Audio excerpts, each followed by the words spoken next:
February 4th, 2020. Tuesday of the fourth week in Ordinary Time.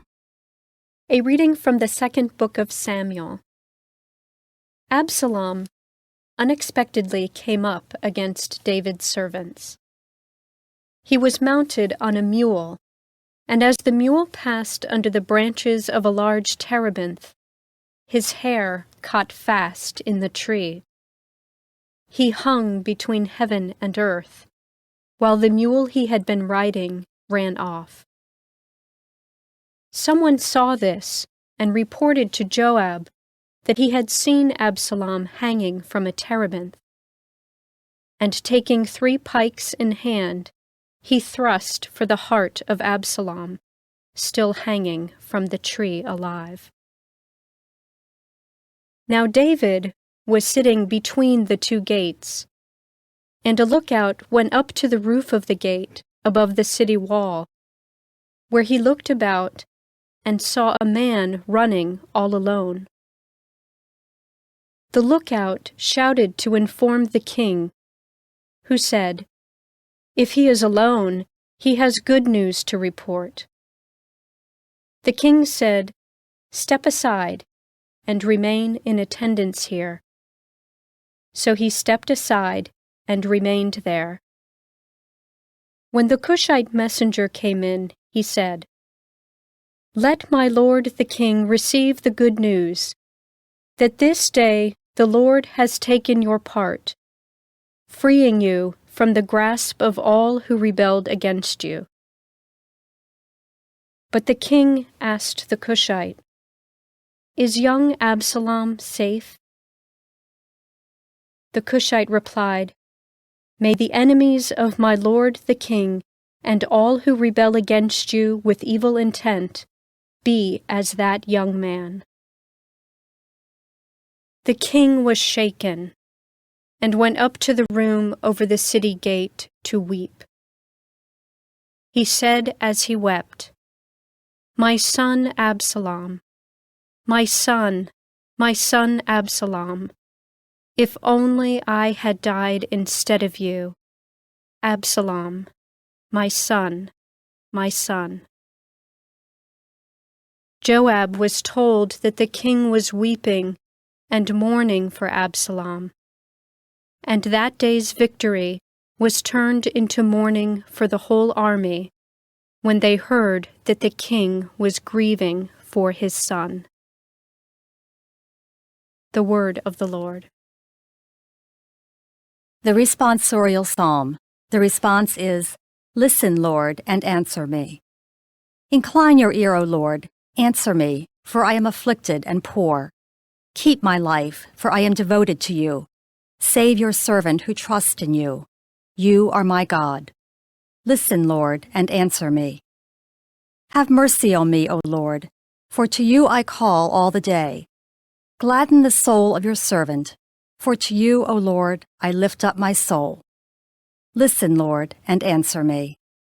For you, O Lord, are good and forgiving, abounding in kindness to all who call upon you. Hearken, O Lord, to my prayer, and attend to the sound of my pleading. Listen, Lord, and answer me.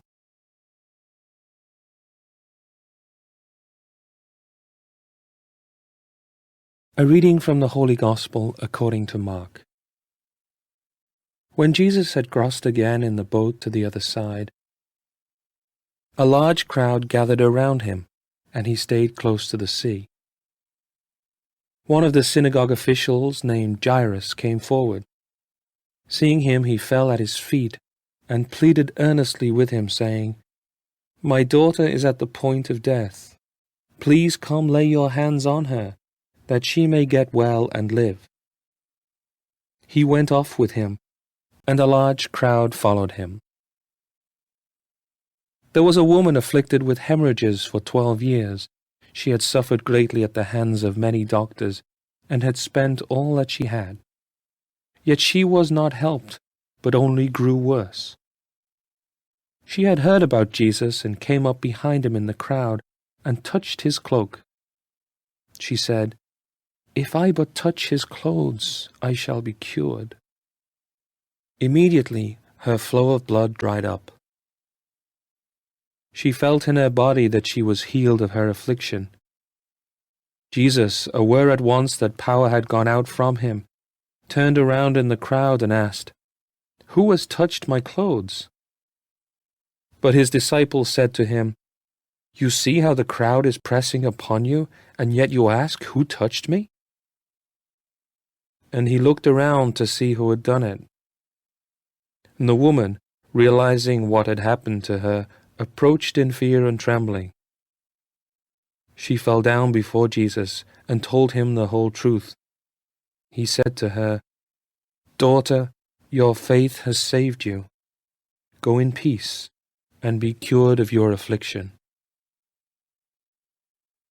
While he was still speaking, people from the synagogue official's house arrived and said, "Your daughter has died.